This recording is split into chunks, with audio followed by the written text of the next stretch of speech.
మీరు బాగా నమిలి తింటే మాత్రం పనస్తోనల వల్ల కడుపు నొప్పి ఏ ఒక్కరికి రాదు. కడుపు నొప్పి వచ్చిందంటే మీరు తిన్న ఇతర ఆహారాల వల్ల జరిగిన ఇబ్బందుల వల్ల వచ్చింది తప్ప ఏదో కాంబినేషన్ వల్ల సరిగా అరక్కో దానివల్ల కానీ పనస్తోనల వల్ల కాదు. ఆ రోజు మీకు కడుపు నొప్పి వస్తే నేను పనస్తోనలు తిన్నాను కాబట్టి రోజంతా తిన్న వదిలేసి దీని మీద తోసేస్తారు. అందుకని చక్కగా పిల్లలకి పెట్టండి, అందరూ తినొచ్చు. ఇలా ఎన్ని తోనలు తినొచ్చు పనస్తోనలు ఈరోజు దొరికాయి. మీకు ఎన్ని కావాలని తినండి, ఎన్ని తినబుద్ధేస్తే అన్ని తినండి.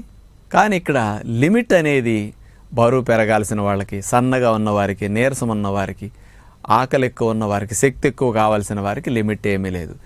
20 పనస్తోనలు తినండి, 15 తినండి, 25 తినండి, ఓపుకుంటే అందుబాటులో ఉన్నప్పుడు తినండి. సీజనల్గా వచ్చింది కాబట్టి ఇందులో ఉండే బెనిఫిట్స్ యాంటీ ఆక్సిడెంట్స్ స్పెషల్గా ఈ సీజన్లో కొన్నిటిని రక్షించడానికి మనకు ఉపయోగపడతాయి. అలా తినేసేయండి. ఇక బరువు తగ్గవలసిన వారు పనస్తోనలు తినండి.